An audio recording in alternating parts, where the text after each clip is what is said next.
the Universal Studios tour is now happening to you. These tours always begin with an introduction from a special guest host. You might know the guest host from shows like That's My Jam and The Tonight Show with Jimmy Fallon, which makes him Jimmy Fallon. And here he is. Jimmy, talk to the people. Oh, hey there. You made it. Welcome to the Universal Studio Tour. I'm Jimmy Fallon. I'll be making sure that you get through this experience in one piece. You've got the very best guide. Kip. And the greatest driver. Jerry. They're the best. I love them. Even though Kip owes me $5. I know you guys are excited to get on the tour, but first, a few safety rules. He's never getting that $5. That's the first thing you're going to learn on the tour. And the second stuff will be the safety rules. We want you to have a great time, but we want you to be safe. So bear with me while I say the safety things. We will begin with the red emergency cord over your heads. If something you love falls off the tram, if you have a bathroom emergency, medical emergency, any emergency, reach up and pull the red emergency cord. If you pull it, Jerry will find a safe place to stop our tram, and then we'll help you out with whatever the emergency might be, large or small. Otherwise, please remain seated during the entire tour. Please keep your arms and legs inside of the vehicle at all times. The studio is private property, so if you do drop a phone or can't wait for the bathroom, again, pull the cord, we'll help you out. Please no smoking of any kind on the tour. And be prepared, this tour features loud noises, sudden tram movements, fire effects, water effects. Please don't use selfie sticks on board, and just be kind to each other, and we're all gonna get out of this thing all right. That's all the safety. And now there's a nice view of Super Nintendo World on your right. Look at that thing. Looks awesome. I hope you all get to do that today. We are currently descending the Universal timeline. Every movie poster you see out here represents a year in production history here at the studio. Perhaps you've seen some of these movies. Perhaps you should see some of these movies. And chances are you're going to start to recognize more and more of them as we make our way down this hill here. But two other important things to look for on the hill. One's coming up on the right side right now. You're about to see Fire Station 51. The Christmas minion is in position, and all the trucks are there right now, which is a great sign. They do a great job keeping us all safe here. There's also a secret dinosaur somewhere in this area. See if you can find it. I found it. Universal Studios opened on March 15th of the 1915. And if you want to see what the opening day looked like, here's some pictures on the screen. Everyone was wearing their nicest hats. And the man right there with the hat in the air, that's Carl Laemmle. That's the founder of Universal Studios on one of his happiest days. They called him Uncle Carl. And that was mainly because of his kind and generous nature. But also, most of his family worked here, and he was several people's uncle. It was very much a family business in the early times. But today, it's the oldest working movie studio in the world. And on your left side right now, you'll see the oldest and largest soundstage at Universal Studios. Stage 12 over there, that was built in 1929. And on your screens, you'll see some of the movies that filmed inside of it. Frankenstein's lab was there. Dracula's castle was in there. Scarface's mansion. Doc Brown's clock tower. Welcome Center from Jurassic Park. Some Grinch action. And that was only a handful of titles from that one single stage. The studio currently has 36 of these stages. And almost every one you're passing right now was also built around the same time. Late 1920s, early 1930s. Right after sound became a thing in the movies. So these are among some of the earliest sound stages ever built. Each one has decades and decades of production history that have taken place inside. These two on your left right here, stage 8 and 7. If you were here in 1960, it would have been Alfred Hitchcock in there doing the shower scene for Psycho. But today, those stages are home to a television show called Bel Air. Bel Air is a fresh take on the Fresh Prince of Bel Air from the 1990s.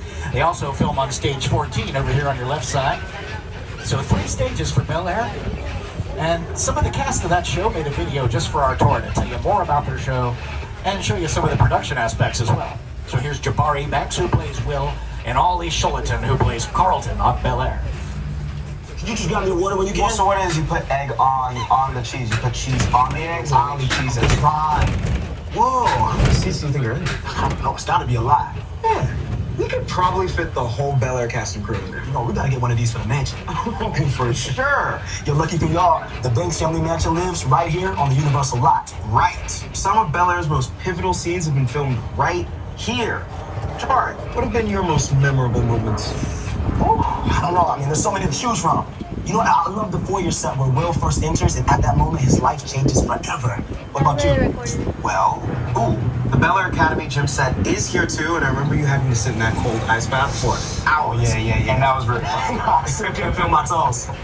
No, but seriously, my favorite part of this lot is the talented crew who put it all together from hair, wardrobe, makeup, Set design, props, and transportation. Transpo. Yes, yo, Transpo's the best. Yeah, they have the sweetest rides for us to play with. Actually, speaking of, if we're gonna get a ride like this, we better go talk to Transpo now and let these people get back to their tour. Yeah, that sounds good. As long as I get to drive. Oh, not if I've got the keys. Oh, nothing wrong. Come on, man. You can watch Bel Air on NBC's streaming service Peacock. NBC became part of Universal back in 2004, so we do make a lot of NBC shows here. One of those is Quantum Leap. They were filming on stage 19 over here on your right. And on the left side, you'll see Ted the Bear raising a really dirty martini to wish you a happy Saturday and happy holidays. He's celebrating because they recently finished filming the first season of his new television show. It's going to start airing early next year. It's called Ted. So look out for that. Some other stuff they've been working on around here, well, you'll see it over here on these posters on the right. All these posters are on the side of the Bud Westmore building. Bud Westmore was the head of the makeup department here at Universal for many years. And that building there, they named after him. This is where they've got the shops that build almost everything the shows need around here. If it's made out of wood, metal, plastic, or glass, they can usually make it inside of that building there to your right. Now, on your left side, you got the production bungalows next. They built these bungalows way back in the 1940s to be dressing rooms for actors. So pretty fancy dressing rooms, and everyone from Doris Day to Rock Hudson, Tom Cruise, Paul Newman have used them as dressing rooms in the past, but today they're home to some of the biggest production companies in Hollywood. If you're working on a Universal movie or television series, they'll sometimes give you an office in something like this while you're doing that. And you'll see the silhouette of Alfred Hitchcock right by the front door of this last one here. This one was Hitchcock's office when he worked at Universal back in the 1960s. But it's been the longtime home of the De Laurentiis production company since the 80s, and they're pretty famous in their own right. Next on your left, more sound stages, but younger. Now, these ones are some of our newest ones. They're only like 5 or 6 years old, so a lot more modern. And they first built them, they called them the Will and Grace sound stages. They used to make the comedy Will and Grace in there. But it had its final season, so the shows they're working on in there now, one you might have seen on those parking spaces back there. It's called Lopez versus Lopez. That's a new George Lopez show that he's working on with his daughter Mayan Lopez. And the other one in here is a comedy called American Auto. That one stars Anna Gasteyer from Saturday Night Live. Now, as we make this turn, we officially enter the backlot of Universal Studios. And the backlot is mainly home to the large outdoor environments they use for filming around here. And first one of those you're going to see is creeping up on your right side right here.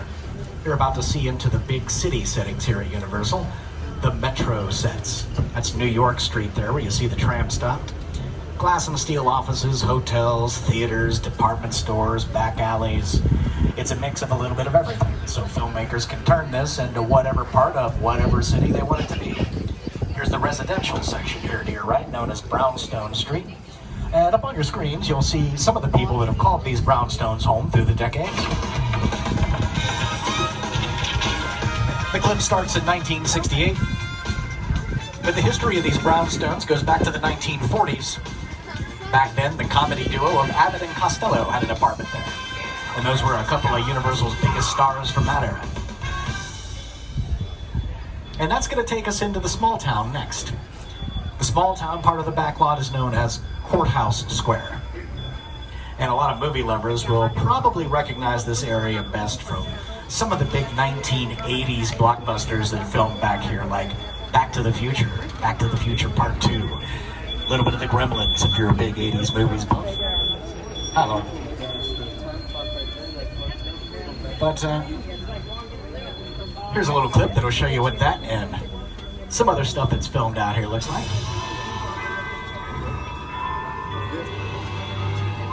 The history of Courthouse Square goes back to the 1960s.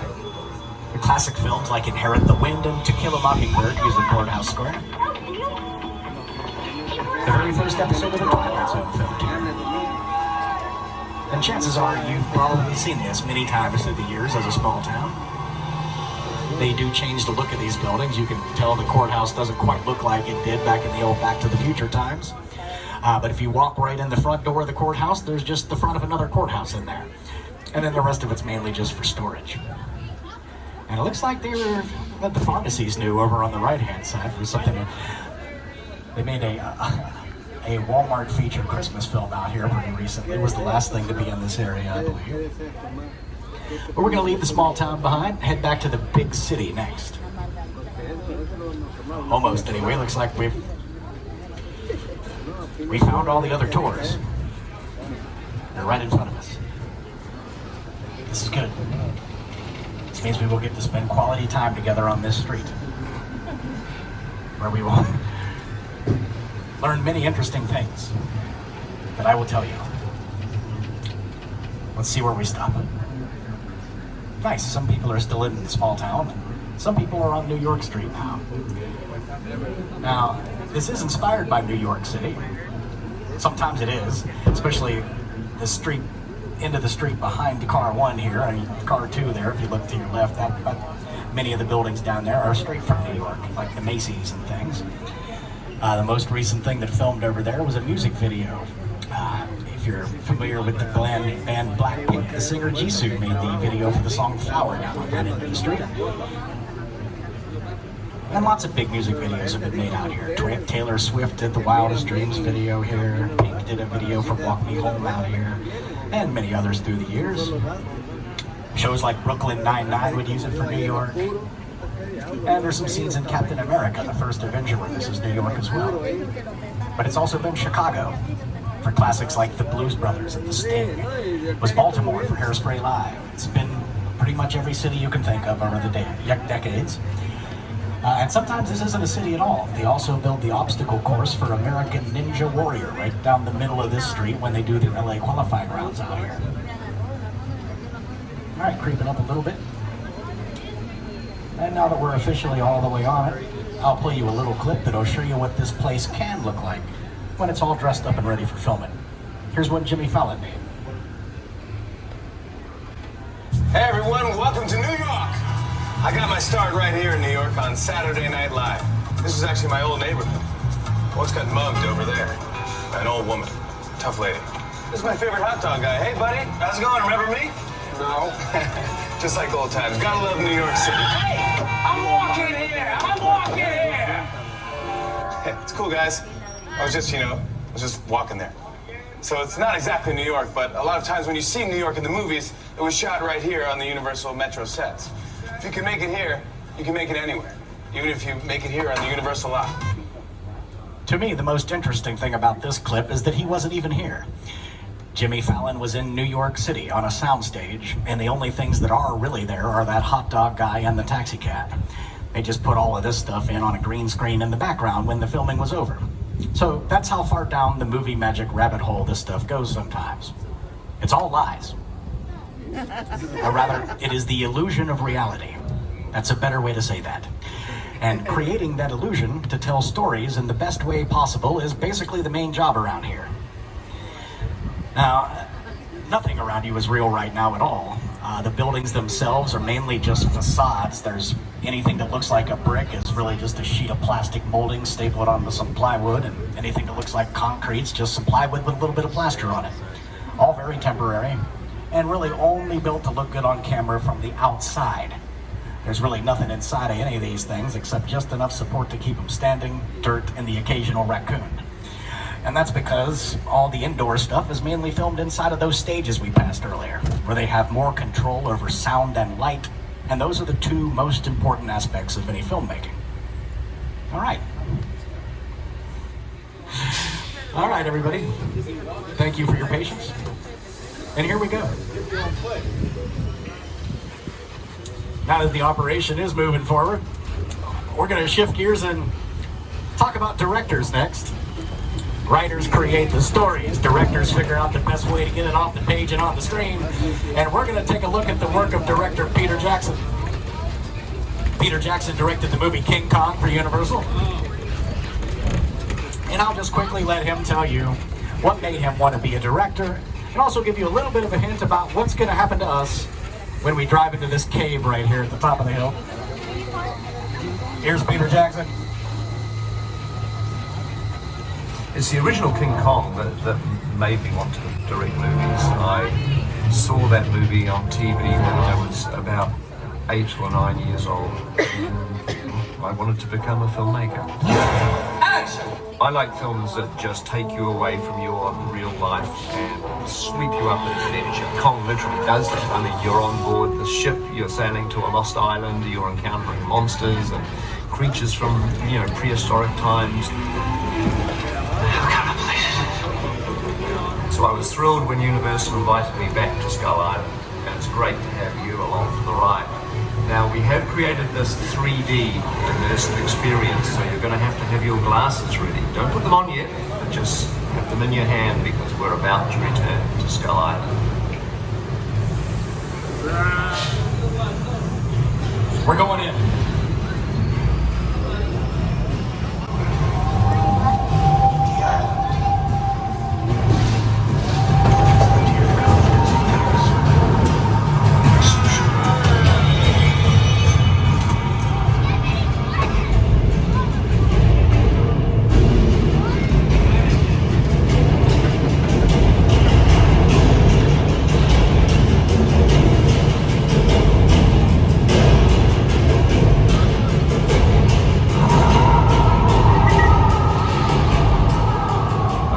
Glasses on, everybody.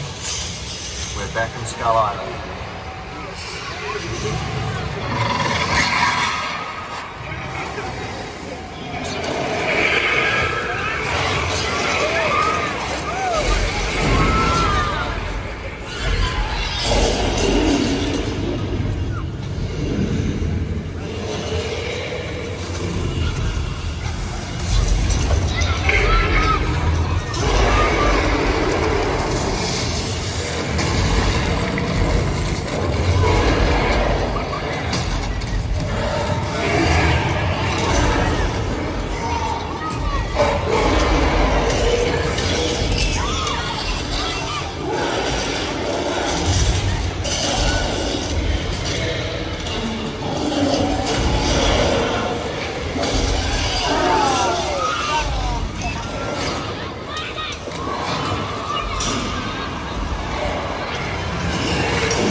Kong 360 3D. We did it. I mean, King Kong did all the work, but we were there. And it is intense, so let's see how people look after that. I'll start with Car 2. Car 2 looks great. Shaken but not stirred. Car 3 looks... Car 3 looks better than they did when they went in there. I don't know how they do it. And Car 4 is still there. That almost never happens. Good for them. How's everybody up front here? Did you all do okay? Good. Did anybody, you got wet? That's supposed to be lucky, so it'll dry in a couple days. Fine. I love that part of our tour. I've watched that more than anything I've ever watched in my life, and I still don't hate it. It's just a really well-made action scene. Everywhere you look, the story unfolds, not a single frame wasted. And those are some hallmarks of a great director. So we were lucky to get Peter Jackson and Wedded Digital to make that just for our tour. But as we head up this hill on the right here, you'll see what we used to do before King Kong was here. If you can see it with the sun in your eyes, there's an old bridge over there. That was the collapsing bridge. And then the train on the front was another part of the tour called Runaway Train. This upcoming July, the studio tour will turn 60 years old. So people have been doing this for 60 years now, just about. So many things have come and gone through the years. That's only a little tiny piece of tour history back there. We do still have one thing left from the first tour in 1964, and some brand new stuff we just got recently. You'll see later too. But coming up next, vehicles. Anytime a vehicle appears on screen, they call it a picture car. And here to your left side, you're going to be seeing a whole lineup of picture cars used in Universal productions. They all serve different purposes. I'll point out as many as I can. Starts with a bright yellow Deuce Coupe from George Lucas's American Graffiti, Magnum PI's Ferrari, and Biff's convertible from Back to the Future. Those would be hero cars, because the main actors drove them in those productions. Meet the Flintstone cars. They made all those in the Bud Westmore building we passed earlier. They can make almost anything. One Ford Anglia from Chamber of Secrets. They used 17 and a half of those cars making that movie. A gyrosphere from Jurassic World. It looked like it was covered in glass in the movie, but they made all the glass on a computer and put it in the movie later. And near the end, a Bradley fighting vehicle for the Transformers. That looks like metal, but it's mainly particle board, plywood, fiberglass, plastic. Again, creating the illusion of reality is one of the biggest jobs here. And the way people are getting that job done is always changing as technology changes. But one film franchise changed the way we do special effects forever. We're exploring that franchise next. And here to welcome us, no one does it better than this guy right here. Welcome to Jurassic Park. Thank you. Even though I'm starting to look more like him every day, and eventually I won't play the clip, I'll just do it myself. Welcome. And you're going to be surrounded here with some set pieces from those first 3 Jurassic Park films. Boat on the right from Jurassic Park 3. And this mobile laboratory to your left side, which was from the second movie called The Lost World. And here's a clip that a scene they used it in on your screen so you can see it in action. Also, dinosaurs live in these bushes, so look out. Oh, they got the first car good. Car 2, there's no escape, just let it happen. Car 3, cover your beard. Car 4, you're on your own back there. We're all counting on you. That's the scariest one. The Spinosaurus. Barbara. She's friendly, just has resting, people-eating face. It's not her fault.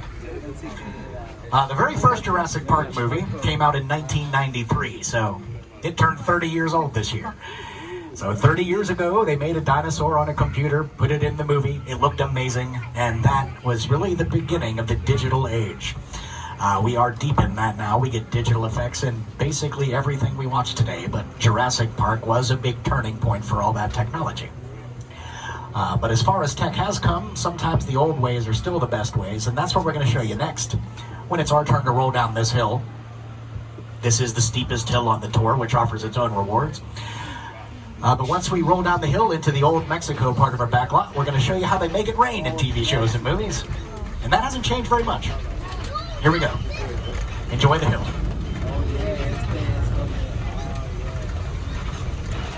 Yeah. Hey. The thrill is not gone. Very good. How's it going back there?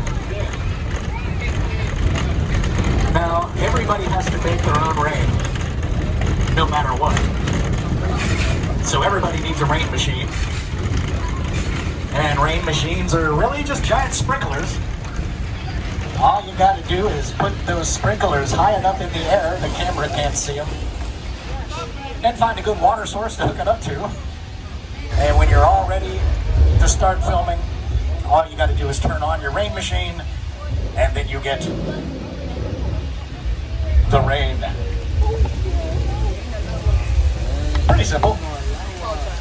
They do try to make the raindrops really big so it shows up a little better on film. Or they'll hit it with some light sometimes so you can see it better.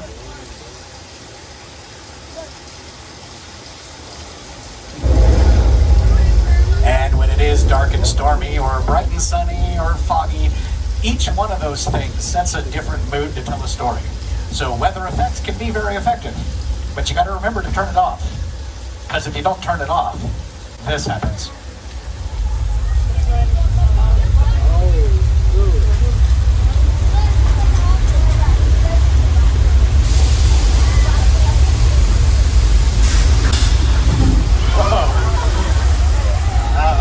That was a big one. They made the flash flood just for the tour. All that water goes back up the hill and comes down again for the next tram, so that is the original water from 1968 you just saw there. Maybe that's true. Now we enter the old Mexico town square. This has been in movies like The Three Amigos, Nacho Libre, Indiana Jones and the Kingdom of the Crystal Skull. Some TV shows like Star Trek's Picard, and some big music videos there too. And a duck. Oh no, that's a bird on a rock. It wasn't a duck. I was fooled. Yeah, Janet Jackson made the Escapade video there in the 80s. Lady Gaga made the Judas video there. She gets hit by the flood in that video, so check it out sometime on YouTube. You'll be happy. And now the Old West. The Old West is one of the oldest parts of our backlot. This is where you would have sat in those bleachers and watched them make the movies back in the old silent film days. And back in those days, it used to be 6 Old West towns, so this area is called 6 Points. And when the movies were silent, they were able to make 6 westerns at the same time out here. They were really cranking them out. The first year the studio opened in 1914, they made almost 200 westerns the very first year the studio opened, which is many westerns. Even though movies were only like 5 to 10 minutes long and sound didn't matter and they were making 6 at a time, 200 is still a lot of westerns. This will also bring us to the halfway point on our tour, everybody, so a quick safety reminder. Just remember, stay seated, pull the cord if anything goes wrong. But so far, so great. I'm proud of us. Onward. All right, as we make this turn, you're going to see a little lake on your left. And on the other side of that lake are the stages where they filmed the singing competition, The Voice. That's stage 30 and 31 over there. And the lake itself is called Park Lake. It is home to roughly 12 mostly friendly ducks and geese. And Park Lake was the Mississippi River back in the 1930s for a big musical called Showboat. Paul Robeson sang Old Man River for that one. It then became the Amazon River in the 1950s for a monster movie. Let's see if this is the right one. No, I don't know what, that's a City Walk thing. 46, no, it's gonna be The Good Place. 43, that's it. Creature from the Black Lagoon, that's what that lake looked like back in 1954. That's clip 43, I'll have to remember that for next time. I was at Pacific Ocean for a show called McHale's Navy back in the 60s. And for many years, that lake was part of the tour. It used to be the Red Sea. The water would part and our tram would ride right through it. So they call it Hollywood's Ocean for all those reasons. Now, Little Europe. Just like the metro sets could be any big city, Little Europe is designed to be any small European village. Still some signs on these buildings, like all chocolate everything to your left. Those are leftovers from a comedy that filmed out here for 4 seasons called The Good Place. Here's a little clip of it to show you what Little Europe looked like in that show. You, Eleanor Shellstrop, are dead. Cool. That's what this place looked like in The Good Place. They were using it as the afterlife. I finally got around to watching The Princess Diaries Part 2. This was the fictional town of Genovia in that movie. And they made a musical version of Cinderella back here too, starring Whitney Houston and Brandy and Paolo Montalban. But that's going to bring us to what Little Europe's probably most famous for. On your right side, you're going to see a courtyard here called the Court of Miracles. And this is where many an angry villager would gather to hunt down Dracula, Frankenstein, the Mummy, the Wolfman, the Invisible Man, the Bride of Frankenstein. There were a lot of them. And almost all of Universal's early monster movies used Little Europe as their respective European villages. The monsters were incredibly popular in the 1930s. They gave Universal its identity in those days as the Monster Studio, and we wouldn't even be here without them. It was thanks to the success of these films that Universal didn't go bankrupt during the Great Depression. So Universal owes a great debt to the early movie monsters, big part of the history here, and still part of the future.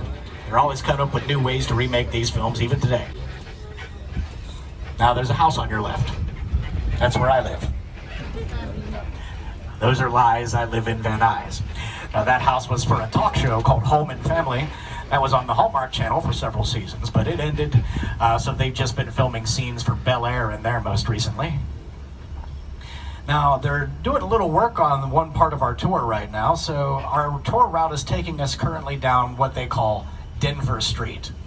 Now, today, Denver Street's mainly just for storage, but in its heyday, this used to be one of the other old Western neighborhoods out here. And if I can just figure out which clip will show you what it looks like. Nope. There it is. That's what Denver Street once looked like. Maybe you're just gonna start things up here. That I am.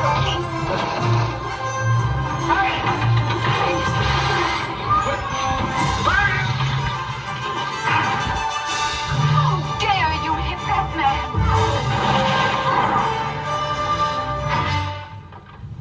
Mine hit the ground first. Mine was taller. My favorite thing about this clip is that John Wayne on the right side is about to walk out of the frame, but Kirk Douglas has to stay there because he's standing on top of an apple crate, so he looks just as John Wayne is in the picture. So he can't move. Old movie tricks. Being tall was very important. That's how you knew who the heroes were, I suppose. Oh well. Anyway, this building on your right was the old horse stable back when they did make a lot of westerns out here. That's what all these little hobby horses pay tribute to. It's just storage these days, though. But next for us is our tribute to the 1975 blockbuster movie, Jaws. Now, Jaws filmed on location in Martha's Vineyard and on the Atlantic Ocean. But here to the right, we have recreated Amity Island from the movie. Let's check it out. See what's going on. Oh, wait a second. Yeah, it looks like there is a shark out there right now. How lucky are we?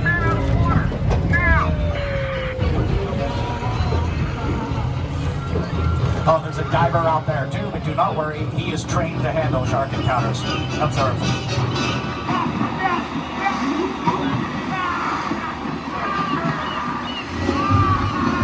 Okay. It appears the training is not kicking in. Alright. Well, let's just go ahead and pause right next to these gasoline barrels. If I learned anything from video games, this is what I'm saying. Ah, the shark's messing with the dock over there.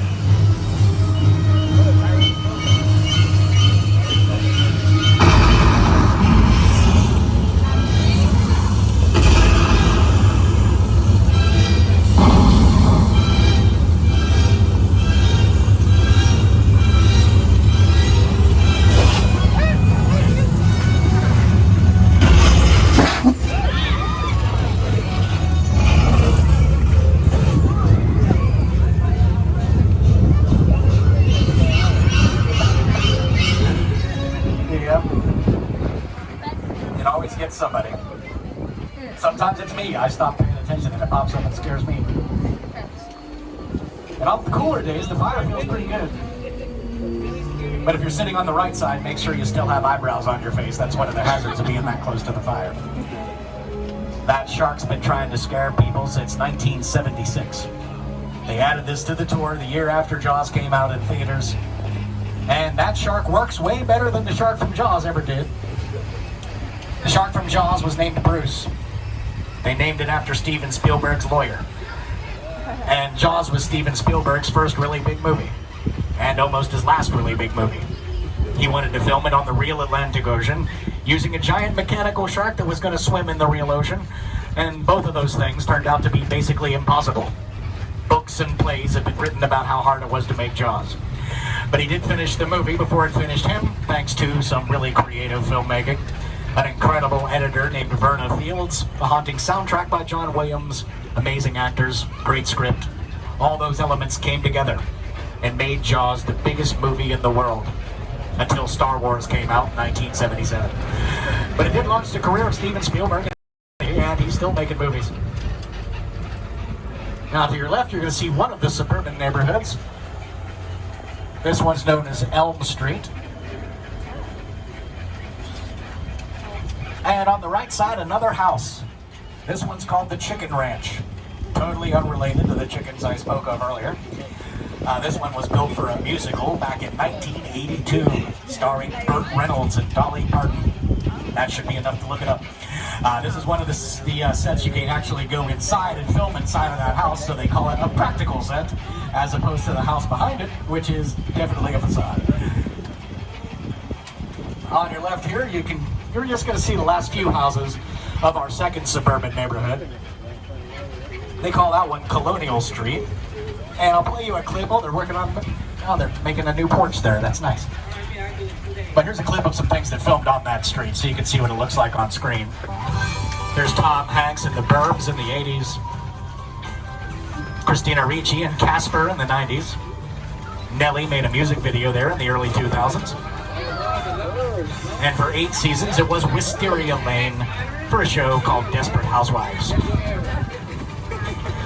More recently, though, if anybody's checked out the new Eddie Murphy Christmas movie, Candy Cane Lane, that was the neighborhood in that movie most recently. But also are currently filming stuff like Bel Air, Quantum Leap, Ted have all spent time out there. And if you're a fan of the Netflix series Never Have I Ever, the main character Davy's house is out on Colonial Street too. All right, we're about 15 minutes to the end of the tour now, everybody, so hang in there. You're probably going to make it. But in case you can't, remember to pull that cord and we'll help you out. Now here comes some more picture cars on your right. You got a couple Mini Coopers from Mr. Bean Takes a Holiday. A yellow Camaro for Bumblebee, Decepticon police car, and a whole lineup of Fast and Furious cars here, including Dominic Toretto's Charger, famous from the series. And right around the corner, a piece of Hollywood history next.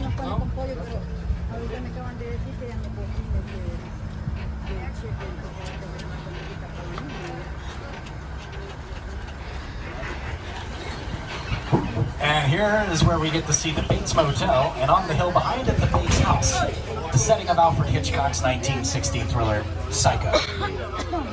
Oh, looks like Norman Bates is here. Let's see what he's doing.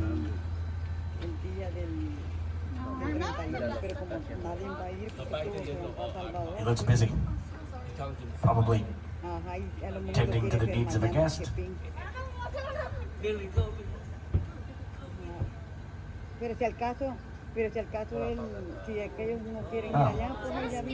Well, maybe we're just witnessing really good customer service right now. He's helping that person to the trunk. Or maybe it's getting weird and we shouldn't be here because he sees us. Hi, Norman. Nobody saw any of that. You just, do your thing, buddy. We're going to be moving on, and there's the knife, so we should go. I'm seeing what front it looks like, but somebody's definitely going down in car 4. I'll tell your story next time we get stalled someplace. Jerry saved you all. Good drive, Jerry. In the next one, Norman. Alfred Hitchcock, considered by many to be one of the great directors of all time. He finished his career here at Universal. And the Psycho house here to your left is one of the things you would have seen on our tour back in 1964.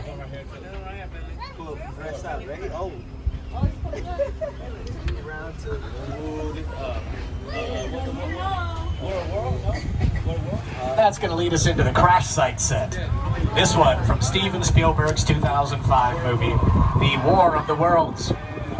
And that is a real airplane. Or it's made entirely out of cake.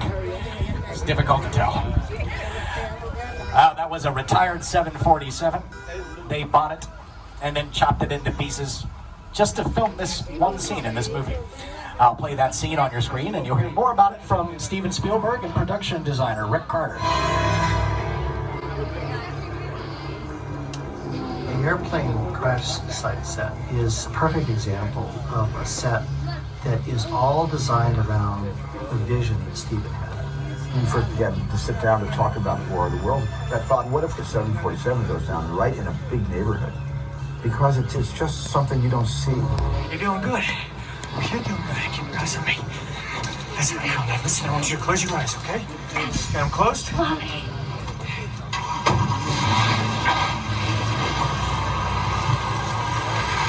Robbie, get in. Get in.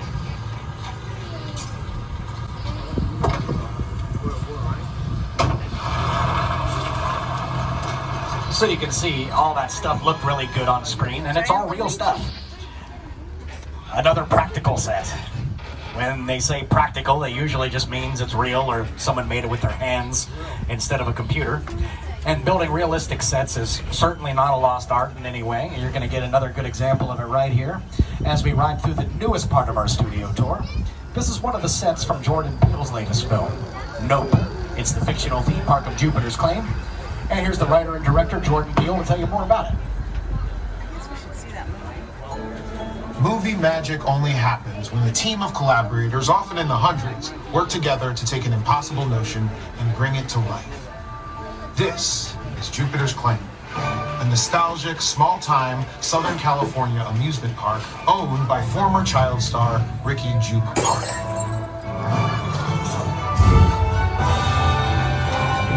Over there, look into the winking room and have your picture taken just like the kids in that old 90s movie Kid Sheriff. That's what this whole place is loosely based on. Remember that one? No? Well, I do. A little further down, you can see the brand new Star Lasso experience. Built to showcase an unbelievable new live show. It's not looking so live anymore. Anyway, behind this Hollywood fantasy of a gold rush frontier town lies a city. Welcome to the world of gold.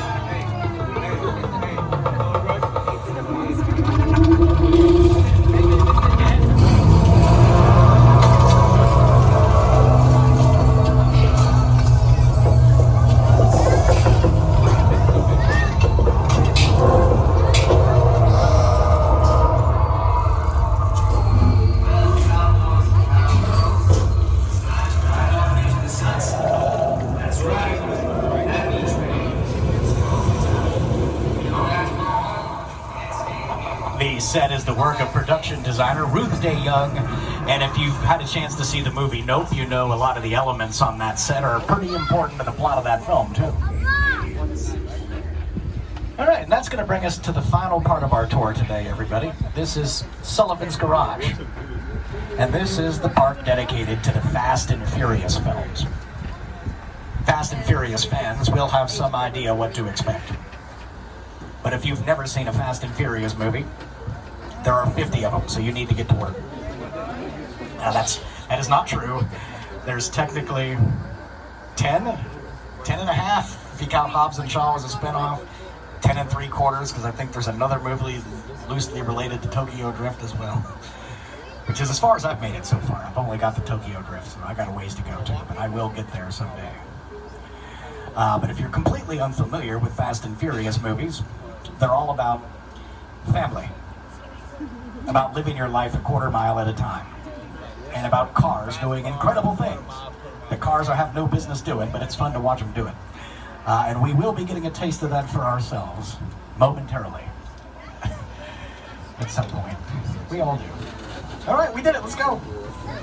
When we get inside of here, I'm going to turn it over to some of the cast of Fast and Furious, and they'll fill you in on the adventure up here. So hang tight till we get in.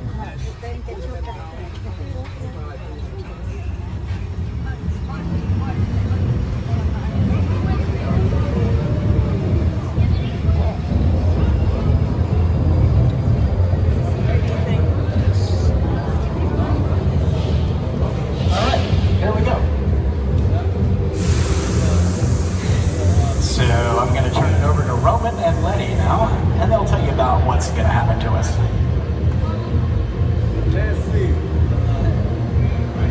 Hey, yo! They just got here. All right, I got it. Well, listen, hello, beautiful people, particularly you right there, miss in the third row. How you doing? You good? My name is Roman Pierce. meet you. My buddy Hobbs asked us to stash you in Shaw for a while. So we brought you in our secret spot. We're having a few friends over. It's a little messy, but it's all good. The more the merrier. Especially you right there in that third row, like I was saying. So look, see over there? It's Hobbs' urban assault vehicle. Best truck the U.S. government can buy. But that work of art back over there was made by my man Tej. Think of it as like a Mona Lisa on wheels. Extra. So did you break it down to them? What's that? You had one job to do, Roman, one. All right, look, guys, we're gonna keep Shaw from finding you, but to keep you safe, we need your help. We don't want the syndicate tracking us here, so put away your cameras and turn off your cell phones. One flash or one ringtone can give us away. I need y'all to take this real serious. Okay, pull into the next bay and we'll meet you in there. So like I was saying, the third row, right? Scientology.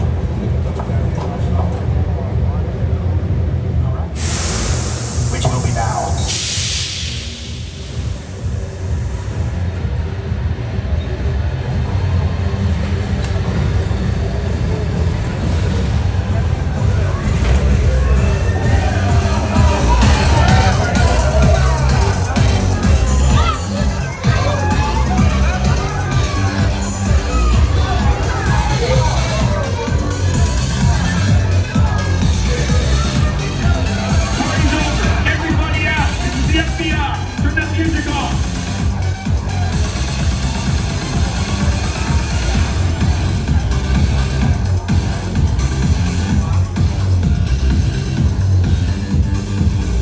This is what we doing. This is the race day after party, and what other? Roman Pierce, FBI, don't move. Bill? That's right, party's over. You know how long I took to iron this shirt, man? I'm not. You're under arrest right now. Ladies, just back up a little bit. Got it. It's lightweight. First of all, I don't work for you. Oh, really? Well, tell me, Roman, who do you work for? We don't work for nobody. Cop, I suggest you clear out of here, otherwise we can't guarantee your safety. Guarantee my safety? I'm the one holding the gun. Yeah, but mine's a whole lot bigger than yours. Hobbs, escort this novice out. Let's go, Cookie Puss. You got an ugly suit on, man. It's cheap. Somebody out there really pissed off Shaw. It's gonna get ugly fast. Yeah, don't worry. Lucky for you, our whole family will protect you. Are you kidding me, Roman? You didn't shut off your phone, bro? I gotta call you back. I'm in the middle of something. See what I'm talking about? Call you back.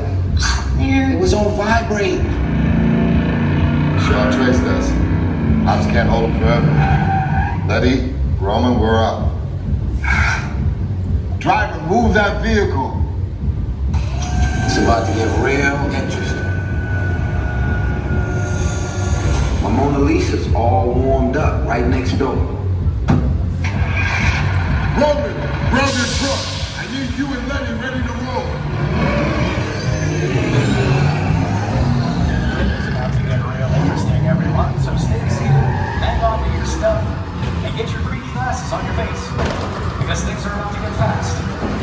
And quite possibly furious.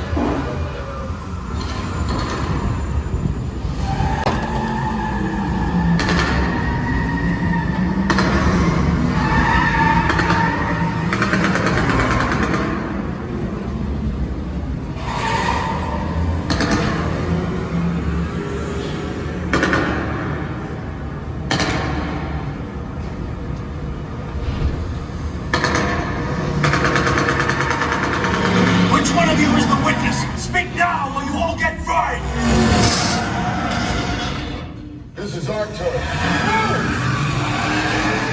After them!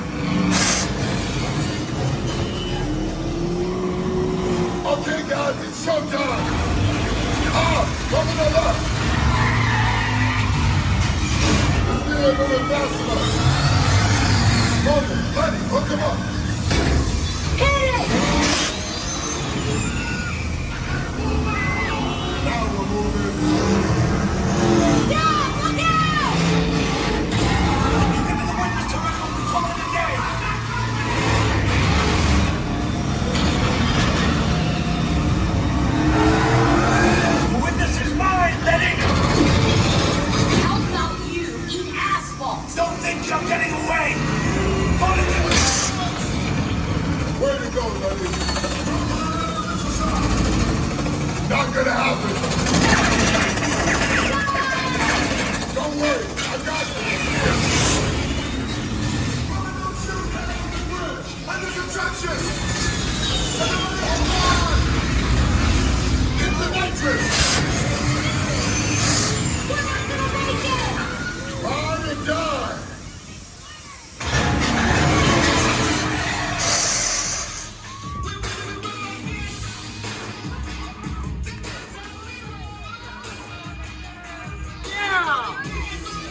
sand, you can resume breathing. You know it's crazy out there. You guys ride hard. Respect. No, my Mona Lisa got messed up a little bit, but it's all good. We got through it. Y'all held us down. Appreciate it.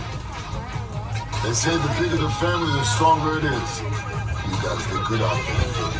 And you're welcome to join our crew anytime.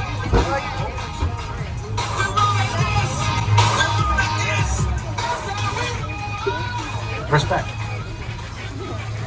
So, that's what it's like to be in a Fast and Furious movie. Or just another day on the 101 for many of us. But that puts you on the home stretch here, and you get one last good view here to the right side, a nice overlook of the San Fernando Valley. And the sound stages of Warner Brothers over there on the right in Burbank, our neighbors.